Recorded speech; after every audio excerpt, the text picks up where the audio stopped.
অসুস্থতার কারণে তারাবি যদি 20 রাকাত না পড়তে পারি তাহলে কত রাকাত পড়া উচিত? রোজা রেখে ঠোঁটে পেট্রোলিয়াম জেলি ব্যবহার করা যাবে কিনা? রোজা রেখে নাক বা কানে ড্রপ ব্যবহার করা যাবে কিনা? আমাদের মসজিদে খুব দ্রুত তারাবি পড়ে, তাই বাসায় পড়লে কি সমস্যা হবে? তারাবিতে আমরা যে দোয়া পড়ি এবং মোনাজাতে যে দোয়া করি এটা সুন্নাহ সম্মত কিনা? রোজা অবস্থায় স্ত্রীর কতটুকু কাছাকাছি যাওয়া যাবে? ইফতার ও সাহরি নিয়ত সম্পর্কে কিছু বলবেন? মুখে আরবি উচ্চারণ করা কি জরুরি? সিয়ামরত মহিলার দিনের বেলা পিরিয়ড শুরু হলে দিনের বাকি অংশ না খেয়ে থাকতে হবে, খেলে কি গুনাহ হবে? তারাবি নামাজ একাকি পড়লে কেরাত উচ্চস্বরে পড়বো নাকি মনে মনে পড়বো? রোজা থাকা অবস্থায় হাতের বা পায়ের নখ কাটা যাবে কিনা? কেউ যদি ফরজ সালাত আদায় না করে রোজা রাখে, তার রোজা রাখার যৌক্তিকতা কতটুকু? আমি গর্ভবতী, আমার বমি হয়, মাথা ঘুরে, তাহলে আমার রোজার বিধান কি? সুন্নাত সালাত অবস্থায় ফরজ সালাত শুরু হলে কি করব? আর বিলম্ব না করে চলুন তাহলে আপনাদের যে সমস্ত প্রশ্নগুলো আমাদের কাছে চলে এসেছে সেগুলোর উত্তর দিতে আমরা শুরু করি। পিয়াস এমডি রাইসুল রেজা জানতে চেয়েছেন, সিয়ামরত মহিলার দিনের বেলা পিরিয়ড শুরু হলে দিনের বাকি অংশ না খেয়ে থাকতে হবে, খেলে কি গুনাহ হবে? না খেয়ে থাকা উচিত, বাকি অংশ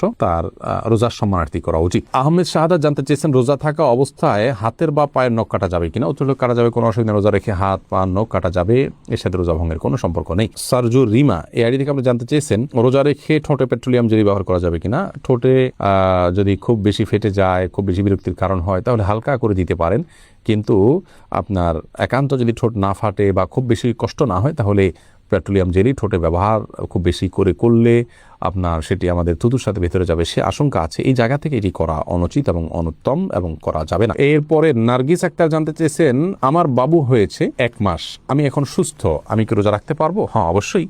বাবু 1 মাস হলে বাবুকে দুধ পান করলে আপনি রোজা রাখতে পারবেন, এমন কোনো কথা নেই। এই অবস্থা আপনাকে রোজা রাখতে হবে, আল্লাহ তাআলা যদি আপনাকে সুস্থ রেখে থাকেন। নাজির আহমেদ ফারুক আপনি জানতে চেয়েছেন, তারাবিতে আমরা যে দোয়া পড়ি এবং মোনাজাতে যে দোয়া করি এটা সুন্নাহ সম্মত কিনা? ভাই, তারাবির 4 রাকাত পর পর দোয়া পড়া বা তারাবির শেষে সবাই মিলে আলাদা করে দোয়া করার কোনো শিক্ষা, কোনো নির্দেশ রাসূল আকরাম সাল্লাল্লাহু আলাইহি ওয়াসাল্লাম থেকে দেন নাই। সাহাবায়ে কেরাম তারাবি জামাতের সাথে পড়েছেন, কিন্তু তারা এরকম কোনো দোয়া করেছেন বলে কোনো প্রমাণ নাই।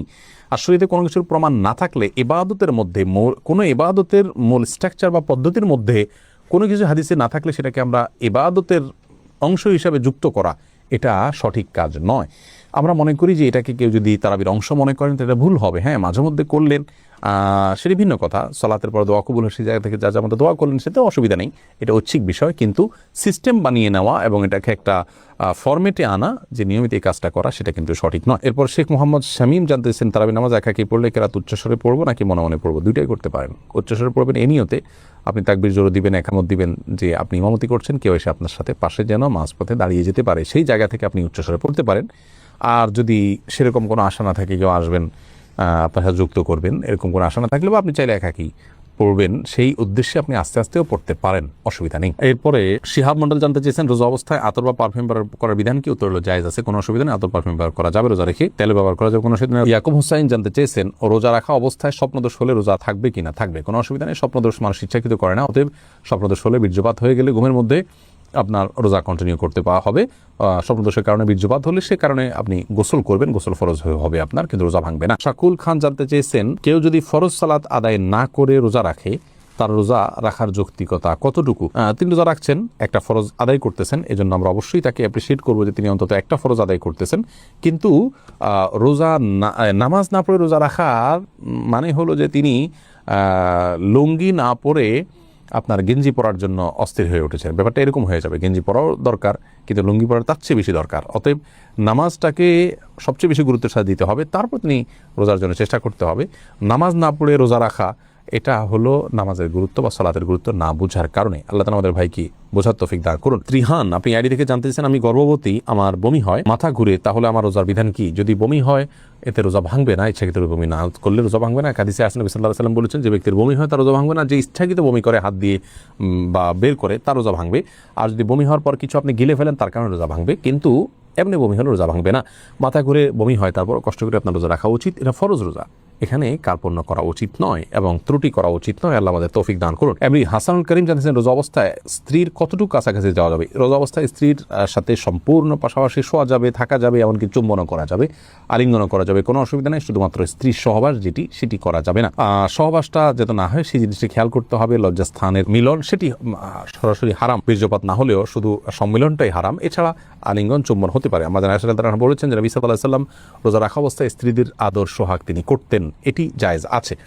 তবে কেউ যদি সেটি করতে গেলে নিজেকে নিয়ন্ত্রণ করতে পারবেন না এমন আশঙ্কা হয়, তাহলে তার জন্য এটি করা জায়েজ নাই। সাদ্দাম হোসেন জানতে চেয়েছেন, গর্ভবতী 9 মাসের সময় রোজা না রাখলে গুনাহগার হবে কিনা। 9 মাসের সময় যদি রোজা রাখলে তার অসুবিধা হয়, সন্তানের বড় কোনো রিস্ক থাকে, অথবা তার শরীরে বড় ধরনের কোনো রিস্ক থাকে, যেটা একজন দিনদার একজন মুসলিম ডাক্তার তাকে সাজেস্ট করেন, তাহলে সেক্ষেত্রে রোজা না রাখলে গুনাহগার হবেন না। কিন্তু এই রোজাগুলো তাকে পরবর্তীতে রেখে দিতে হবে। অহেতুক আপনার ভয় থেকে যে হতে পারে ক্ষতি, এরকম নিছক আশঙ্কা থেকে বা আপনার সন্দেহের কারণে রোজা না রেখে থাকা জায়েজ নয় গর্ভবতী মায়ের জন্য। রাখলে যদি নিশ্চিত ক্ষতি হবে বা প্রবল সম্ভাবনা থাকে, সেক্ষেত্রে তিনি রোজা না রাখতে পারেন। আশরাফুদ্দিন জানতে চেয়েছেন, আমাদের মসজিদে খুব দ্রুত তারাবি পড়ে, তাই বাসায় পড়লে কি সমস্যা হবে? আপনার যদি এত দ্রুত তারাবি পড়ে যে নামাজ হয় কিনা টেনে সন্দেহ হয়, মানে রোকনগুলাই ঠিক মতো করে না, দাঁড়ায়া একটু অপেক্ষা করে, এটা করে না, রুকুতে আপনার যতটুকু না অপেক্ষা করে না ততটুকু করে না, এত দ্রুত যদি করে অনেক সময় রুকু থেকে উঠে সাথে সাথে চলে যায়, একটু 1 সেকেন্ড অপেক্ষা করে না, এরকম করলে তো তার নামাজই হয় না। এরকম ব্যক্তির পিছনে না পড়ে বাসায় পড়া উত্তম। কিন্তু যদি একটু তেলাওয়াতটা তাড়াহুড়া করে, কিন্তু এত তাড়াহুড়া করে না যে নামাজ বিশুদ্ধ হয় না, তাহলে সেক্ষেত্রে আপনাকে জামাতের সাথে আদায় করাটাই উচিত হবে, উত্তম হবে। যদিও তারাবির নামাজ কেউ জামাতের সাথে আদায় না করলে কোনো গুনাহ হবে না, তার মধ্যে তিনি একা পড়তেও পারবেন, কিন্তু জামাতের নামাজ অবশ্যই 27 গুণ বেশি সওয়াব রাখে। মেহেদী হাসান মির্জা জানতে চেয়েছেন, রোজা রেখে নাক বা কানে ড্রপ ব্যবহার করা যাবে কিনা। ভাই মেহেদী হাসান, রোজা রেখে নাকে ড্রপ দিতে পারবেন না, কারণ নাকে ড্রপ দিলে সেটা গলায় যেতে পারে। নবী সাল্লাল্লাহু আলাইহি ওয়াসাল্লাম বলেছেন, ওয়ামাদমিদ ইল্লা আন তাকুনা সাইমান, তুমি কুলি করবে কিন্তু রোজাদার হলে গড়গড়া করতে যাবে না, কারণ গড়গড়া করলে ভিতরে পানি যেতে পারে। নাকে ড্রপ দিলে সেটা যেহেতু ভিতরে যেতে পারে, অতএব সেই জায়গায় এখানে নাকে ড্রপ দেওয়া যাবে না রোজা রেখে। কিন্তু কানে ড্রপ দিতে পারেন, চোখে ড্রপ দিতে পারেন, যে চোখের সাথে আপনার আমাদের গলার সম্পর্ক নেই, কানে ড্রপ দিতে পারেন, সেটারও সরাসরি সম্পর্ক নেই। যদি আপনি গলায় স্বাদ অনুভব করেন ড্রপ দেওয়ার পরে কানে বা চোখে, তাহলে সেক্ষেত্রে আপনি সে রোজা আবার রেখে দিবেন, কিন্তু নাকে দিতে পারবেন না, যেহেতু নাকে দিলে সেটা ভেতরে যায়। এরপরে সাইদুর রহমান জানতে চেয়েছেন, ইফতার ও সাহারির নিয়ত সম্পর্কে কিছু বলবেন, মুখে আরবি উচ্চারণ করা কি জরুরি? ভাই সাইদুর রহমান, নিয়ত হলো ইচ্ছা করার নাম। নিয়ত শব্দের অর্থ হলো ইচ্ছা করা, আর ইচ্ছা মানুষ মন দিয়ে করে। আমি ইচ্ছা করেছি, অর্থাৎ আমি মনে মনে কোনো প্ল্যান করেছি, এটার নামই হলো নিয়ত করা। রোজার নিয়ত করতে হবে অন্যান্য সমস্ত আমলের মতো, ইন্নামাল আমালু বিন্নিয়াত, সমস্ত আমলের নিয়তের উপর নির্ভরশীল। নিয়ত না থাকলে কোনো আমলই গ্রহণযোগ্য হবে না। কিন্তু নিয়তের মানে এই নয় যে মুখে উচ্চারণ করতে হবে। শরীয়ত আমাদেরকে মুখে উচ্চারণ করে নিয়ত করার কোনো শিক্ষা দেয়নি, এবং রোজার জন্য আলাদা কোনো নিয়তের শিক্ষা আল্লাহ তাআলা দেননি। নামাজের ক্ষেত্রেও কোনো নিয়ত, রোজা মুখে নিয়ত করার কোনো শিক্ষা আল্লাহ তাআলা দেননি। অতএব আমরা মনে মনে আমি যে রোজা রাখছি এটাই আমার নিয়ত হিসেবে যথেষ্ট হবে। আপনি ভোর রাতে কেন খেতে উঠেছেন? রোজা রাখার জন্য উঠেছেন, এর মানে হলো আপনার রোজা রাখার ইচ্ছা আছে, বাস নিয়ত আছে। আলাদা করে সেটাকে মুখে উচ্চারণ করা আর কোনো নির্দেশ ইসলাম আমাদেরকে দেয়নি, কোনো প্রয়োজন নেই। এটাকে জরুরি মনে করলে একটা দোয়া বানিয়ে নিচ্ছি আমরা, নামায়তু নাসুমা গাদান ইত্যাদি, এরকম দোয়া বানিয়ে নিলে সেটি বরং বেদাতে পর্যবেসিত হতে পারে, যদি সেটাকে আমরা সুন্নাহ মনে করি বা রোজার জন্য গুরুত্বপূর্ণ বা জরুরি মনে করি। বাবুল হোসেন জানতে চেয়েছেন, সুন্নাত সালাত অবস্থায় ফরজ সালাত শুরু হলে কি করব? সুন্নাত নামাজ নিয়ত করেছেন, ফরজ শুরু হয়েছে, তাড়াতাড়ি করে সুন্নাত শেষ করে ফরজে যোগদান দিয়ে করবেন। আর ওলামায়ে কেরাম আমরা অনেকে বলেন অবস্থা নামাজ ছেড়ে দিয়ে ফরজে যোগদান করবেন, কারণ তারা বলেন ইদা উকিমাতিস সালাতু ফালা সালাতা ইল্লাল মাকতুবা। নবী সাল্লাল্লাহু আলাইহি ওয়াসাল্লাম হাদিসের মধ্যে তিনি বলেছেন, যখন নামাজের ইকামত শুরু হয় তখন কোনো নামাজ নাই ফরজ ছাড়া, অতএব আপনি ছেড়ে দিয়ে ফরজ চলে যাবেন, এটা তারা বলেন। তো আমরা মনে করি আল্লাহ তাআলা বলেছেন, ওয়ালা তুবতিলু আমালাকুম, তোমরা তোমাদের আমল নষ্ট করে ফেলো না। আপনি নামাজ শুরু করেছেন, এখন নষ্ট করে ফেলবেন না। অতএব নামাজকে দ্রুত শেষ করে আপনি ফরজে যোগ দিবেন। আর নবী সাল্লাল্লাহু আলাইহি ওয়াসাল্লাম যে বলেছেন ইকামত শুরু হলে আর কোনো নামাজ নয়, তার মানে অন্য কোনো নামাজ শুরু করা যাবে না, আগে থেকে করে ফেললে এটা শেষ করে নেবেন। এটাই অধিকতর বিশুদ্ধ এবং যুক্তিযুক্ত বলে আমরা মনে করি। শিরিন, আপনি জানতে চেয়েছেন, অসুস্থতার কারণে তারাবি যদি 20 রাকাত না পড়তে পারি তাহলে কত রাকাত পড়া উচিত? তারাবি 20 রাকাত না পড়তে পারলে যতটুকু তৌফিক হলো ততটুকু পড়বেন। তারাবির রাকাত ফুলফিল না করলে যে কোনো গুনাহ হবে এমন না, ফরজ রোজার মতো।